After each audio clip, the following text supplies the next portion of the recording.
La entrevista a la carta, en diálogo directo con los protagonistas de los hechos. Nos acompaña el asambleísta Ramiro Narváez, presidente de la Comisión de Seguridad de la Asamblea Nacional. Asambleísta, ¿cómo está? Muy buenas tardes.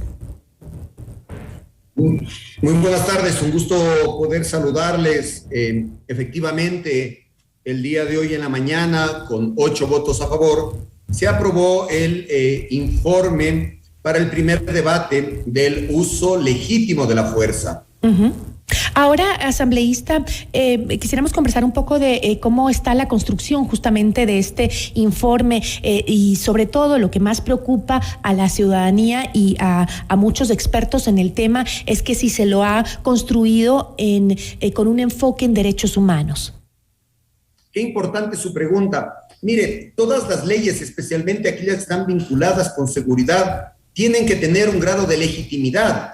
Y nosotros, para darle esa legitimidad, tenemos que cumplir con los procedimientos adecuados, tenemos que lograr que sea participativa. Tuvimos la invitación a 45 instituciones para que hagan sus aportes y realizamos 51 comisiones generales, es decir, comparecencias para que nos vengan a dar sus puntos de vista respecto a esta ley. Eso ha logrado que sea una ley con una amplia participación. Y referente al tema que usted ha manifestado, nosotros al estructurar esta ley cuidamos 3 aspectos fundamentales. Primero, que esta ley esté apegada a los estándares internacionales en donde efectivamente hay un cuidado permanente por el respeto a los derechos humanos. Primero, los estándares internacionales. Segundo, que cumpla también con los parámetros establecidos por la Corte Constitucional. Y el tercer elemento, que es fundamental, es que tenga pertinencia, que esté acorde a lo que está sucediendo en el país, que esté acorde a las necesidades que tienen hoy nuestros agentes de seguridad, como la Policía Nacional, las Fuerzas Armadas o los agentes penitenciarios.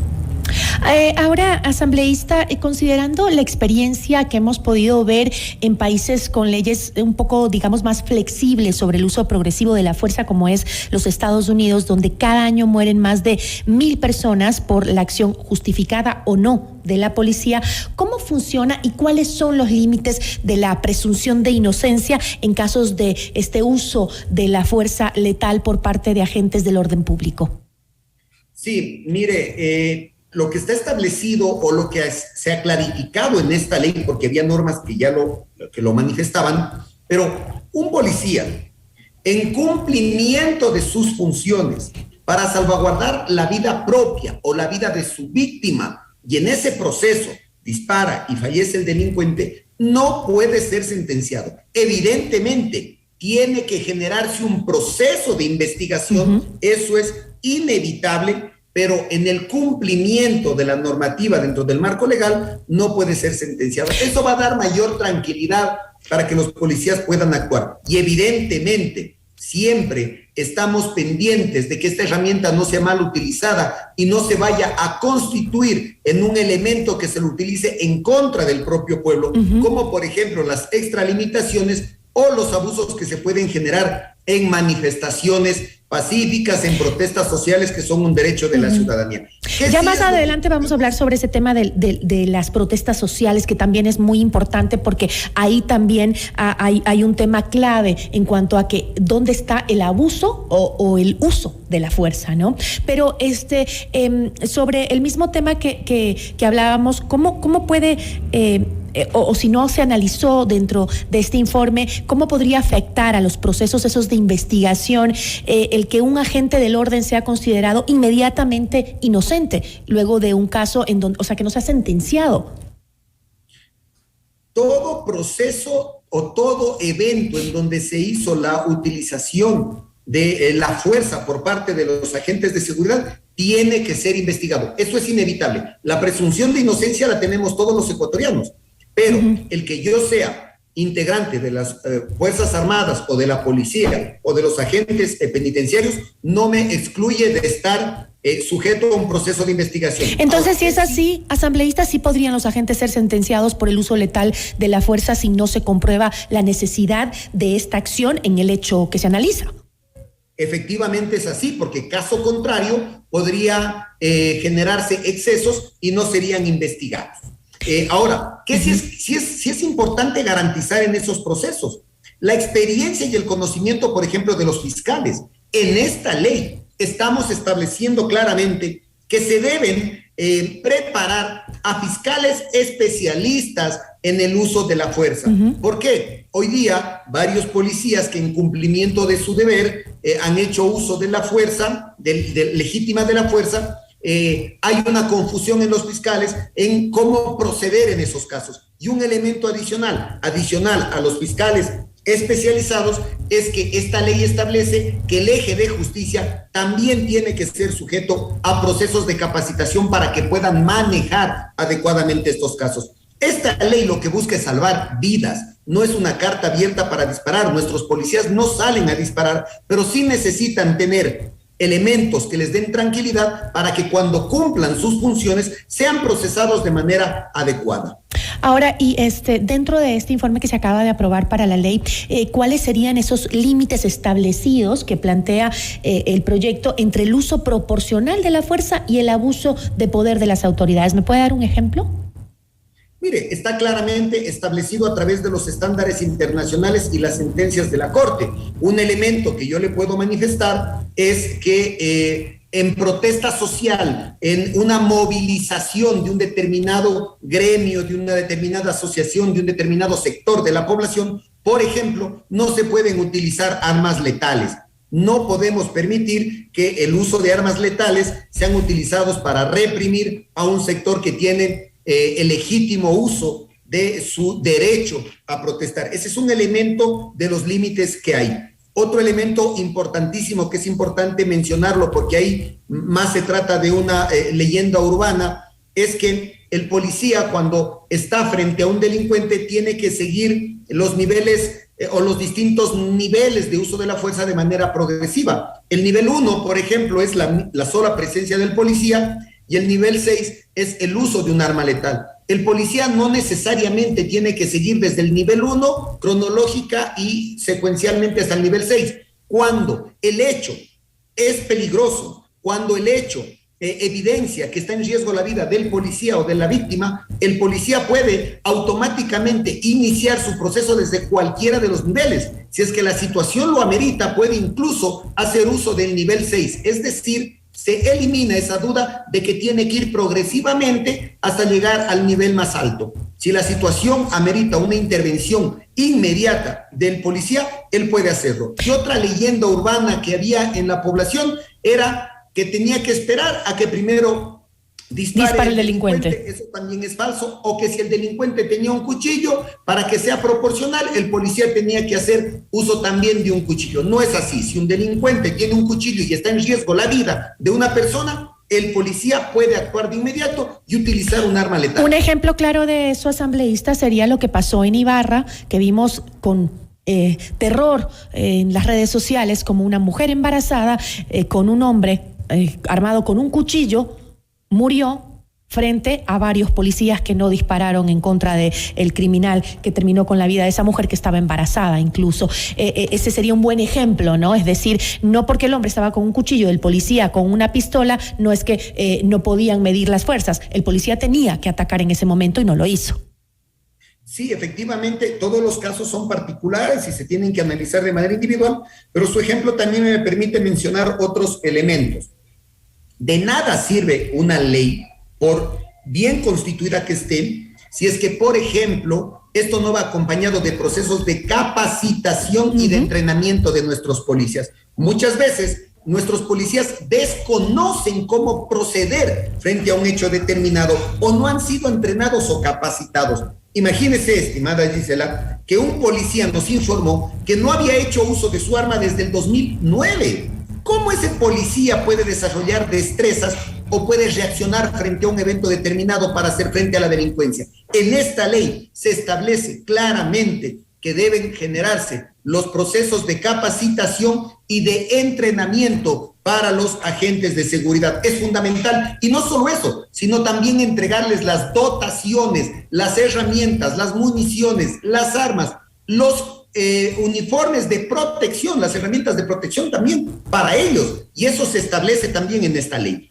¿Podrán lograr justamente esa capacitación y estos parámetros que plantea esta ley, que no se repitan escenas de abusos de poder terribles que hemos vivido en el Ecuador, como fue el caso de los hermanos Restrepo, por ejemplo, que es uno de los casos emblemáticos en donde se vio ese tremendo abuso policial, descontrol, diría yo, porque más que abuso era un completo descontrol lo que se hizo en esas épocas con casos como los hermanos Restrepo. Casos como esos hay otros también de la misma época, pero ¿cómo evitar que suceda eso y al mismo tiempo poder garantizar el trabajo de la fuerza del orden, como hemos estado conversando con usted? Sí, evidentemente la tarea más difícil es la que usted ha mencionado, buscar ese equilibrio para que esta herramienta en un momento determinado no se constituya en un elemento para agredir al ciudadano, al ecuatoriano. Afortunadamente, hoy tenemos normas internacionales, estándares internacionales y parámetros establecidos por la misma Corte Constitucional del Ecuador, en donde se ponen límites para el uso legítimo de la fuerza. Y eso es lo que hemos hecho nosotros en este trabajo, garantizar que en este contexto la ciudadanía no tenga el riesgo de recibir abusos por la Policía Nacional. El uso legítimo de la fuerza se lo puede ejercer única y exclusivamente cuando hay un riesgo respecto a la vida de la víctima o del propio policía. Solo ahí se puede hacer, por ejemplo, la utilización de un arma letal. Por lo tanto, fuera de ese contexto, el uso de un arma letal no está justificada. En una protesta social, el uso de un arma letal no está justificada. Y hay temas nuevos que hemos incorporado, como por ejemplo, el uso de animales adiestrados caninos y equinos en contextos de control respecto a una revuelta o a una protesta. Estos animales han sido mal utilizados y también se prohíbe su utilización, no solo porque se han constituido en una arma para atacar a un protestante, golpeándolo o enviando a un animal a que lo ataque, sino también porque estos animales tienen derechos y no pueden ser utilizados y no se puede exponer su vida en estos espacios. Ahora, continuando con el tema de las protestas sociales, también se ha planteado la posibilidad de que las armas letales no se utilicen en contra de los manifestantes, pero sí que se permita el accionar policial con fuerza en contra de aquellos infiltrados que puedan generar disturbios, saqueos, incluso atentar contra los mismos manifestantes. Pero aquí hay un tema que preocupa mucho. ¿Qué capacidad tiene la policía para identificar aquel que es infiltrado y aquel que no lo es? Hemos visto que durante las últimas protestas que se registraron en el país de manera grave y exagerada, habían infiltrados, pero en sí nunca se los pudo identificar claramente. Sí, mire, ese es un tema bastante delicado y por eso debemos poner límites. Por ejemplo, históricamente, en las protestas sociales, las víctimas han sido ciudadanos comunes y corrientes que han salido a protestar. Y eso es lo que tenemos que garantizar, la protección de aquellos que quieren manifestar su rechazo a una política económica, a una política social. Es muy poco frecuente que, por ejemplo, sea un policía el que ha sido víctima o el que ha fallecido en estos eventos. Queremos fortalecer a nuestra policía, pero también tenemos que poner límites para que no se excedan en el cumplimiento de sus deberes. Ahora, usted ha manifestado algo importante. Por ejemplo, los hechos en las últimas manifestaciones en el 2019 y la dificultad de poder identificar a personas infiltradas. En la misma ley se están poniendo algunos artículos en donde los propios manifestantes deben garantizar, por ejemplo, que se denuncie la presencia de personas que están cometiendo actos vandálicos o actos delincuenciales para que puedan ser interceptados por la policía. Y sobre todo, aquí hay algunas leyes conexas, como por ejemplo, temas de inteligencia y contrainteligencia. El Ecuador tiene una central de inteligencia y contrainteligencia y tiene las subramas en donde está, por ejemplo, la inteligencia policial, la inteligencia de las Fuerzas Armadas y un sinnúmero de ramas adicionales en donde ellos pueden prevenir y realizar acciones inmediatas para identificar a personas que no son protestantes, sino que al contrario son personas que delinquen o que son directamente el proyecto como delincuentes. Asambleísta, el proyecto de ley marca casos específicos donde se puede utilizar la fuerza letal en las protestas, o queda esto a discreción de las autoridades del orden. Es decir, es el policía en el accionar dentro de una protesta social que puede decir, este no es protestante, este es un delincuente.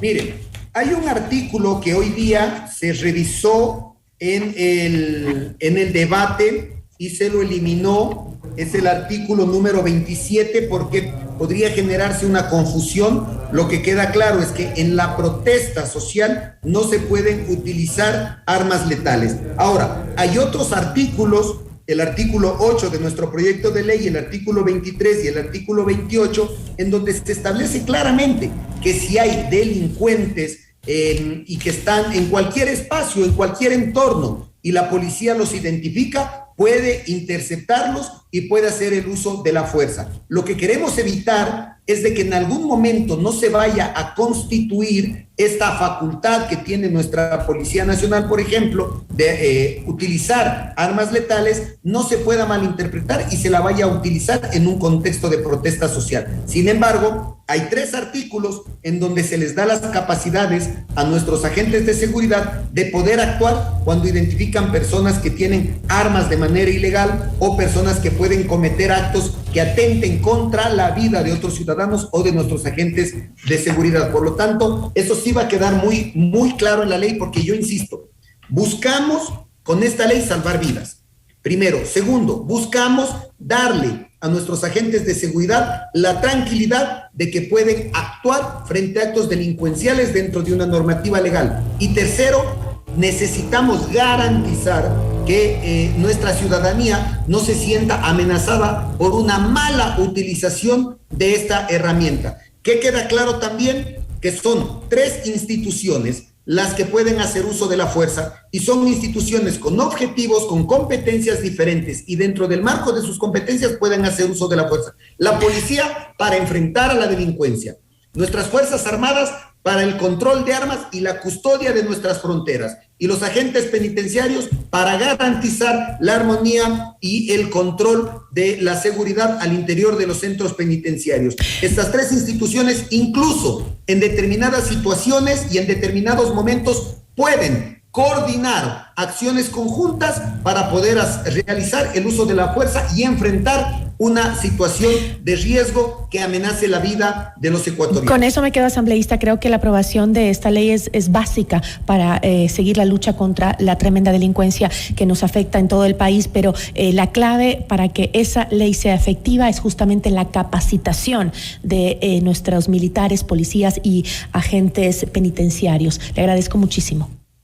Muchísimas gracias. Y un último elemento que sí quiero manifestar es que las leyes son fundamentales para normar a nuestras instituciones y que permitan desarrollar de mejor manera sus competencias, pero solas no resuelven el problema. Una ley no va a cambiar la realidad de nuestras calles. Necesitamos que el Ejecutivo implemente una política pública de seguridad y que entregue los presupuestos adecuados a las instituciones. Y esta ley es un complemento adicional para que la política pública, que es responsabilidad del Ejecutivo, se la pueda aplicar. Muchísimas gracias. Así es, muchísimas gracias. Y justamente ya hay $27 millones para el sector de los agentes penitenciarios, digamos, para las cárceles, para la rehabilitación en sí, y eso ya es positivo. Por ahí vemos con esperanza lo que está pasando en el país. Muchísimas gracias. Nos acompañó Ramiro Narváez, asambleísta, presidente de la Comisión de Seguridad de la Asamblea Nacional.